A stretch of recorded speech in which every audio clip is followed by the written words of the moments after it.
88,4 FM Pro 4 Palembang Suara Budaya Sumatera Selatan. Pendengar sore hari ini seperti biasa pukul 17 sampai dengan selesai kita akan ada di Dialog Hikmah Ramadan bersama Ustadz Muhammad Setiawan SHMH. Dan juga acara ini seperti biasa kami siarkan langsung melalui YouTube kami Pro 4 Palembang. Jikalau dulur pendengar Pro 4 dari Palembang ada pertanyaan, boleh ke nomor telepon kita di 0711351656 atau juga di WhatsApp kita di 089778848884. Sudah hadir bersama kita di studio Pro 4 ada Ustadz Muhammad Setiawan SHMH. Assalamualaikum Ustadz. Waalaikumsalam warahmatullahi wabarakatuh. Baik, Ustadz, tema kita hari ini ialah fikih muamalat, benar Ustadz? Yo, benar. Baik, dipersilakan Ustadz untuk materinya hari ini. A'udzubillahi minasyaitonirrajim. Bismillahirrahmanirrahim. Wahiyukum bitahiyatal Islam. Tahiyata ahlal jinan fatahiyatuhum fiha salam. Salamun qallam min rabbir rahim. Assalamualaikum warahmatullahi taala wabarakatuh. Alhamdulillahi rabbil alamin.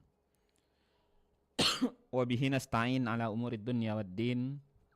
Assalatu wassalam ala asyrafil anbiya wal mursalin Sayyidina Maulana Muhammadin wa ala alihi wa sahbihi wa barik wa sallim ajma'in. Faqala ta'ala fil kitabihil aziz. A'udzubillahi minasyaitonir rajim. Bismillahirrahmanirrahim. Wa ahallallahal bai'a wa harramar riba. Sadaqallahul azim wa sadaqa rasuluhun nabil karim wa nahnu ala dzalika minasyahidin wasyakirin walhamdulillahi rabbil alamin. Wa ba'du. Para pendengar, para pemirsa, kaum muslimin, kaum muslimat dimanapun berada yang insyaallah senantiasa dirahmati dan dimuliakan oleh Allah Subhanahu wa taala. Pertama, kita bersyukur kepada Allah di hari ini kita pacak kembali bermajelis, pacak kembali mendengarkan dialog hikmah Ramadan di kanal RRI Pro 4 ini. Ya, ini dengan tema judulnya fikih muamalat, dan insyaallah sambil kita nunggu buka, sambil kita mendengar materi ini, kaget sambil jalan diaturi kalau ada yang nak ditaken, nak ditanya atau nak disampaikan. Maka kita wajib untuk selalu bersyukur kepada Allah. Karena di hari ini, di hari Senin tanggal 26 Ramadan 1447 Hijriah bertepatan dengan 16 Maret 2026 Miladiah. InsyaAllah tak lama lagi kita akan berakhir Ramadan dan akan menuju ke Idul Fitri. Maka kita bersyukur kepada Allah. Allah masih menunjuk kita nikmat sampai hari ini dengan mengucap Alhamdulillah wa syukrulillah ala ni'amillah. Sudah kita bersyukur kepada Allah, selanjutnya mari sama-sama kita bersolawat dan bersalam kepada junjungan kita, teladan kita, Nabi Muhammad sallallahu alaihi wa ala alihi wa sahbihi baraka wasallam. Dengan membaca Allahumma salli ala Sayyidina Muhammad wa ala ali Sayyidina Muhammad. Para jemaah yang insyaallah senantiasa dimuliakan dan dirahmati oleh Allah Subhanahu wa taala. Hari ini Senin 26 Ramadan 1447 Hijriah bertepatan 16 Maret 2026 Miladiah. Kita ngangkat tema judulnya itu fikih muamalah. Para jemaah yang insyaallah senantiasa dirahmati dan dimuliakan oleh Allah Subhanahu wa taala. Beberapa waktu yang lalu kita sudah bahas apa itu syariah. Beberapa waktu yang lalu juga kita sudah bahas terkait rukun Islam. Beberapa waktu yang lalu juga kita sudah bahas terkait macam-macam fikih di dalam Islam. Beberapa waktu yang lalu juga, khususnya beberapa hari belakangan, kita sudah bahas apa itu fikih ibadat, apa itu fikih siasah, apa itu fikih jinayah, apa itu fikih munakahat, dan hari ini kita bahas terkait fikih muamalat. Nah, jemaah ini dimuliakan dan dirahmati oleh Allah Subhanahu wa taala. Maka ketika kita ngomong terkait macam-macam fikih, salah satu cabang ilmu dari fikih itu dewe yang dijelaskan di dalam Islam oleh para ulama ya ahli sunnah wal jamaah, itu adalah terkait fikih muamalat. Ketika kita bicara terkait muamalat, maka yang akan kita bahas dalam kajian disiplin ilmu ini adalah segala sesuatu yang sifatnya transaksional antara satu pihak ke pihak lain, yang di situ mengkaji mengenai harta yang sifatnya kebendaan. Nah, sekarang kita pahami dulu. Harta itu apa? Maka kalau ada lagu harta yang paling berharga adalah keluarga, itu adalah lagu yang sifatnya itu kiasan, sifatnya itu majas. Maka keluarga itu bukan harta. Harta itu apa? Harta itu segala sesuatu yang ada nilai harga dari sisi nominasi dan kualitasnya. Jadi kasar katonya jemaah ini muliakan Allah, harta dalam Islam itu adalah segala sesuatu yang pacak di duit ke, yang pacak dihargoi, yang ada nilai tukar di situ. Nah, itu disebut harta. Kalau disebut keluarga itu, maka itu bahasa kiasan. Nah, jadi harta dalam artian fikih itu ya seperti itu. Kayak kira kan model itu. Nah, fikih muamalat ini adalah salah satu cabang ilmu fikih yang membahas tentang transaksional dari sisi kesyariahannya. Maka kalau kita jenguk hari ini banyak bank-bank itu yang di situ sudah mencantumkan label syariah dan bahkan sudah dilebur menjadi satu, yakni Bank Syariah Indonesia. Yang awalnya itu ketika hukum ekonomi syariah atau fikih muamalat itu diterapkan di negara kita secara konstitusional atau perundang-undangan, itu di tahun-tahun 90-an, lalu kaget bakal masif adanya bank-bank syariah itu tahun 2000-an sampailah ke sekarang ini. Dan itu adalah salah satu jasa dari MUI pada waktu itu, khususnya beliau Kiai Ma'ruf Amin yang sempat jadi wapres, dan itu adalah jasa besar beliau sebagai seorang ulama yang memang konsen di urusan ekonomi syariah. Yang sebelumnya itu kita di Indonesia ini urusan hukum ekonomi syariah itu masih belum masif, masih belum banyak dikaji di ranah umum dan masih bersifat eksklusif. Tapi berkat jasa beliau-beliau para ulama kita ini tadi, ini sudah mulai digalakkan dan sudah mulai dikonstitusikan sejak tahun 90-an sampai ke hari ini. Bahkan sampai hari ini terus dilakukan pembaruan-pembaruan dan perbaikan-perbaikan dari sisi regulasi ya terkait fikih muamalat ini tadi. Nah, artinya jamaah yang muliakan Allah, negara sudah memfasilitasi sebagai fasilitator untuk kita melaksanakan hukum Islam ini tadi, dalam hal ini fikih muamalat, yaitu fikih yang membahas transaksional di antara kita. Jemaah yang dimuliakan oleh Allah, panjang bab cerita soal fikih muamalat, apalagi sudah kalau kita ngomong terkait akad-akad dalam Islam. Tapi paling tidak kami hari ini hanya ingin menunjukkan gambaran baik karena waktu kita juga terbatas, setengah jam lebih kurang. Sambil juga kita adukan tanya jawab. Maka kami hanya ingin memberikan gambaran secara dasar mengenai apa itu fikih muamalat ini. Kalau di UIN ini ada sikok jurusan namanya hukum ekonomi syariah. Dulu muamalat namanya, yang khusus mengkaji tentang ini. Jadi kalau kita ngomong soal ilmu ini maka sangat luas sebetulnya. Segala tema yang kami bicarakan, yang kami sampaikan sangat luas. Tidak akan cukup waktu berhari-hari mengkaji itu. Tapi secara umum kita akan kasih gambaran dan akan kasih pengetahuan baru lah paling tidak untuk kita kalau-kalau. Jemaah ini muliakan dan dirahmati oleh Allah Subhanahu wa taala. Di dalam kaidah usul fiqh ada kaidah yang menjelaskan tentang fikih muamalat ini. Al-aslu fil muamalati al-ibahah. Artinya, hukum asalnya segala transaksi itu adalah mubah atau dibolehkan. Di sini dikatakan, yang menjadi landasan bahwa dalam menentukan hukum berkaitan dengan urusan muamalat adalah boleh kecuali ada dalil yang melarang.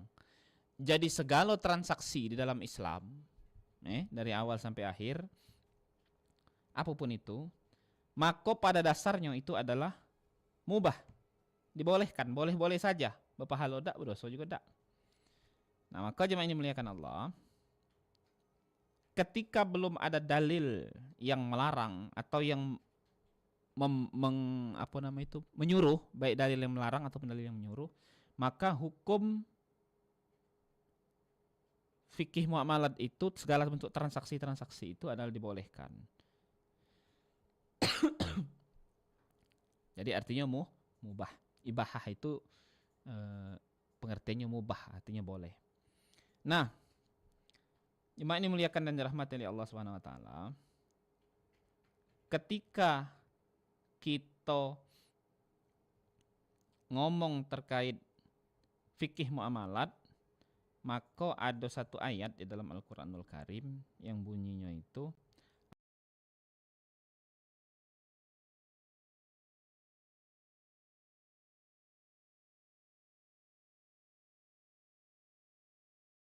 A'udzubillahi minasyaitonirrajim. Bismillahirrahmanirrahim. Wa ahallallahal bai'a wa harramar riba. Kata Allah, kata Allah itu menghalalkan transaksi jual beli dan Allah mengharamkan yang namanya riba. Nah, dari ayat itu pacak kita ambek suatu pelajaran bahwasanya Allah secara jelas dan secara tegas itu menghalalkan jual beli dan mengharamkan riba. Nah, lalu jemaah ini muliakan dan dirahmati oleh Allah Subhanahu wa taala. Maka di situ kita dapat suatu hukum baru yang tadinya mubah, maka hukum muamalat itu dari dalil itu bisa kita dapat dua hukum baru dari dua perbuatan baru dalam fikih muamalat itu dewe. Nah, pertama halal artinya dibolehkan dalam hal transaksi jual beli. Dan dalam transaksi riba Allah mengharamkan hal tersebut itu. Nah, tapi jemaah ini muliakan Allah, ketika kita bicara soal riba, tidak ada satu dalil dari Quran maupun hadis pun yang secara jelas, yang secara gamblang menyebut mengenai definisi dan seluk-beluk riba itu dewe. Nah, maka para jemaah ini muliakan Allah, para ulama menyebut bahwasanya dalil keharaman riba itu adalah dalil yang sifatnya dhanni. Artinya dalil yang sifatnya itu harus dengan kajian dan persangkaan ataupun kontekstual tertentu. Beda dalil yang sifatnya qat'i. Dalil yang sifatnya jelas. Apa dalil yang sifatnya jelas? Wala taqrabuz zina, janganlah dekati zina. Itu jelas itu. Jadi siapa yang galak main-main dengan uang yang dia di situ memperjualbelikan kehormatannya dengan duit, maka haram hukumnya. Jelas. Itu qat'i. Lalu yang qat'i lagi dalil tentang malik, ngambil hak orang lain. Lalu dalil lagi tentang yang qat'i tentang minuman keras, minuman yang mabuk kan, segala barang bikin kita mabuk, bikin kita ngeplay. Nah, maka itu haram hukumnya. Haramnya adalah haram qat'i. Beda dengan keharamannya riba yang itu dhanni, ada kajian tertentu. Beda dengan keharamannya musik yang sifatnya dhanni. Beda dengan keharaman yang sifatnya masih menjadi perdebatan di kalangan para ulama. Nah, jemaah ini muliakan dan dirahmati oleh Allah Subhanahu wa taala. Ketika kita bicara soal itu, maka banyak transaksional yang terjadi di dalam Islam yang itu diakomodir dalam fikih muamalat, yang di situ akad-akad yang dilakukan itu adalah sesuatu yang langsung. Halo, assalamualaikum. Waalaikumsalam, Cik Nita. Boleh, dengan siapa di mana ini? Dengan Cik Adi Sukarami. Oke, Cik Adi di Sukarami. Dipersilakan dengan pertanyaannya, Cik Adi. Ya, assalamualaikum Pak Ustadz. Waalaikumsalam warahmatullahi wabarakatuh. Ini tema kita hari ini masalah fikih muamalah, Ustadz. Iya, benar. Iya. Ini aku nak tanya Pak Ustadz. Ini Pak Ustadz, dalam perdagangan itu Pak Ustadz. Kebetulan kita ini apa dia dagangan gitu itu kan istilahnya kosong itu kan, lakam itu kan. Nah, kita ambil keuntungan yang besar, harga biasa harga 50 itu kita jual 55 itu kan Pak Ustaz. Yo kira-kira termasuk riba tidak Pak Ustaz itu? Nah ya, itu baik Pak Ustaz ya. Oh ya, siap. Yo, terima kasih Pak Ustaz. Yo, sama-sama. Yo, terima kasih waktunya. Assalamualaikum. Waalaikumsalam warahmatullahi wabarakatuh. Terima kasih Cik atas pertanyaannya. Pertama aku doakan dulu semoga perdagangannya senantiasa laris, senantiasa berkah, senantiasa sukses, berhasil, dan tentunya banyak untung yang sifatnya kebaikan untuk keluarganya khususnya. Amin ya rabbal alamin. Pertanyaan dari Cek tadi, ketika kita jualan, maka kita mengambil keuntungan dari penjualan itu mungkin sampai 50% atau 100%, ya. Maka jawabnya termasuk riba tak? Secara fikih dia tidak termasuk riba, tapi secara tasawuf itu pacak merusak hati, akal dan pikiran kita. Ngapa mak itu? Ketika kita ngambil untung yang tidak pada pasaran, artinya itu tadi aturan untung cuma 10% dari harga modal ataupun cuma 15%, ini kita ngambil 50% atau 100%. Jawabannya secara fikih dia tidak do riba dan tidak do haram, halal, boleh jual beli kok. Dia tuh setuju-setuju baik. Tapi secara fikih tidak haram, tidak ada berdosa. Tapi secara tasawuf, secara ilmu hati, ya, itu pacak merusak hati dan pikiran kita. Ngapo? Karena dari kita ngambil keuntungan yang tidak pada pasaran, tidak pada proporsi yang ada, maka itu pacak nimbulkan yang namanya sifat 3 huruf. Tomimain, toma. Apa artinya? Serakah. Nah di situ pacak menimbulkan sifat itu ke dalam hati gitu. Kalau barang itu tertanam karena gawin lemak halal pula, maka itu akan terus menerus seperti itu. Nah maka jemaah ini muliakan Allah, untuk menghindari sifat semacam itu, caranya ialah kita menghindari juga kelakuan atau perilaku yang semacam itu. Nah to itu apa dia? Apa dia filosofisnya serakah itu, toma itu. To itu perutnya rusak. Mim itu mulutnya mingkem, ain tuh mulutnya mangap. Jadi ya sifatnya apa, nak ngisi untuk kepentingan pribadi, tidak galak berbagi dan selalu menadah. Nah itu inti dari sifat tamak itu tadi. Nah maka jemaah yang muliakan Allah, yang dikatakan riba itu adalah sesuatu yang di situ sifatnya ketika duit dengan duit berpadu dan menghasilkan duit baru. Nah itu dikatakan riba. Jadi apa maknanya? Ketika kita ada peminjaman, ini akadnya macam ini misal. Sederhananya cak ini analoginya.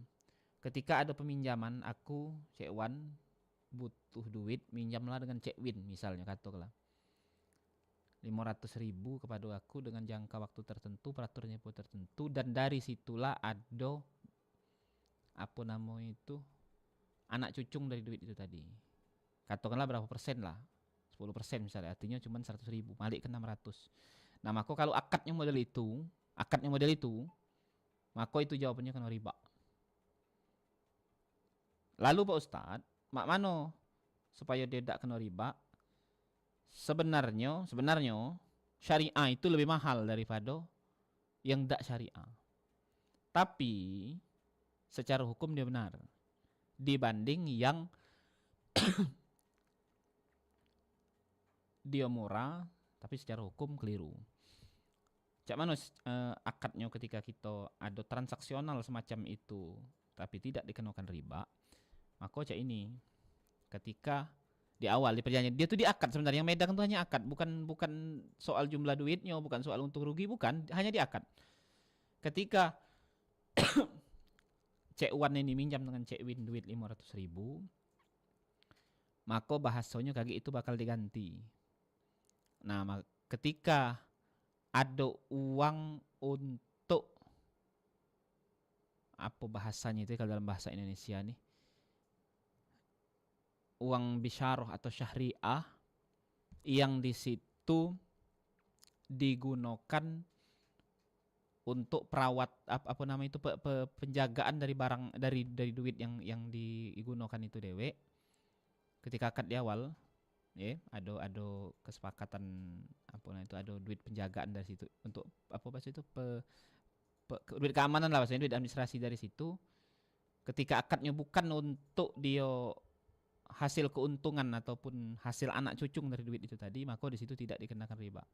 Nah atau juga bisa jadi ini, misal ketika keperluan itu ada, keperluan apa namanya itu, peminjaman duit itu berlangsung, katakanlah misalnya Cek Wan butuh duit berapa M misalnya ya, sekian ratus juta atau 1 M lah katakanlah untuk keperluannya rehab rumah. Nah, maka aku minjam lah dengan Cik Win ngasih pinjaman. Nah, ngasih pinjamannya itu harusnya bukan dengan bentuk transaksi uang langsung, tapi dia dengan bentuk direhabkannya rumah kami. Lah kelar rumah kami direhab, lah bagus, lah baca nunggunya. Maka kita minta harga berapa harganya. Nah, baru dibayarkan, entah itu kredit, entah itu cash, itu bukan urusnya ke riba, tapi berapa harga yang dibayarkan yang disepakati itu. Nah, adapun dia nak ngambil keuntungan di situ boleh be.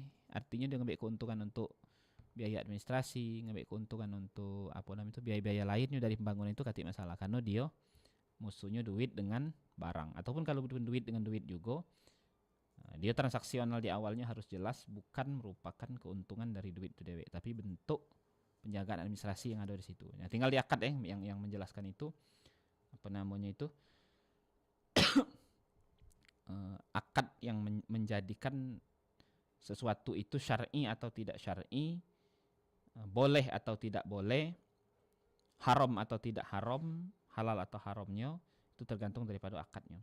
Nah, jemaah ini dimuliakan dan dirahmati oleh Allah Subhanahu wa taala. Ketika kita bicara soal akad dan soal transaksional yang ada untuk kita. Nah, ini sebagai penutup ya.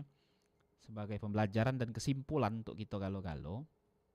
Hari ini kita di Indonesia ini sudah sangat menjamur, baik itu bank, baik itu lembaga keuangan lainnya, baik negeri maupun swasta, yang mencantumkan label syariah di dalamnya. Untuk kita wong awam yang tidak memahami secara detail tentang fikih muamalah, maka kita cukup sami'na wa ata'na dalam hal hukum fikih dari muamalat itu dewe. Artinya hukum dari masing-masing transaksional yang kita lakukan itu tadi. Karena hampir seluruh lembaga-lembaga keuangan, baik itu negeri ataupun swasta, dia punya sekarang diwajibkan ketika dia mencantumkan label syariah harus punya dewan syariah yang mengawasi, yang langsung di bawah pengawasan Majelis Ulama Indonesia, DSN-nya. Artinya dia punya, entah itu ditaruhnya di posisi apa gitu kan, entah di dewan direksi atau dewan apapun itu, biasanya ditulis dewan syariahnya. Nah, disitulah para ulama, para cendekiawan, para akademisi yang ahli di bidang itu untuk mengkaji dan memutuskan hukum terkait itu. Jadi ketika kita melakukan transaksional, maka sifat sikap kita itu cukup itibak dan cukup senutan bela. Pak Ustadz, tapi kaget kalau misalnya ini, nah kita kan tak kata ilmunya. Tapi kalau misalnya memang katakanlah dia berijtihad salah, maka dia cuma dapat 1 pahala. Karena dia punya ilmunya. Kalau dia berijtihad benar dapat 2 pahala. Nah, adapun kalau misalnya ada kekeliruan, ada keliru, katakanlah ada dosa ataupun ada kesalahan, keburukan di situ, maka lembaga itu yang akan menanggungnya. Karena dia sudah menyiapkan para ulama yang berkompeten di bidangnya untuk memutuskan fatwa terkait kesyariahan dari masing-masing akad itu.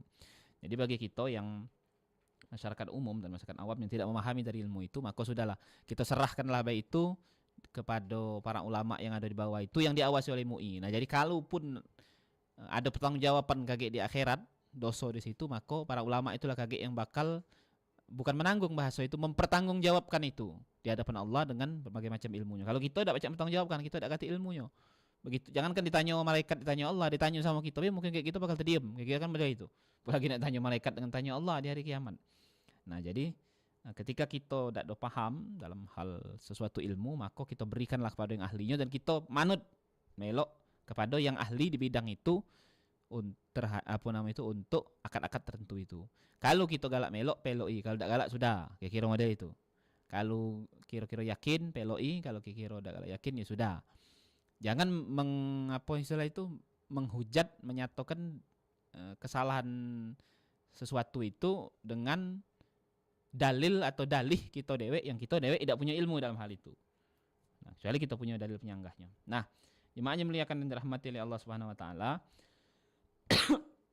Ketika kita bicara soal fikih muamalah ini, berbagai macam akad-akad di dalamnya, entah itu akad muraqabah, entah itu akad murabahah, entah itu akad qardul hasan, entah itu akad-akad yang lainnya.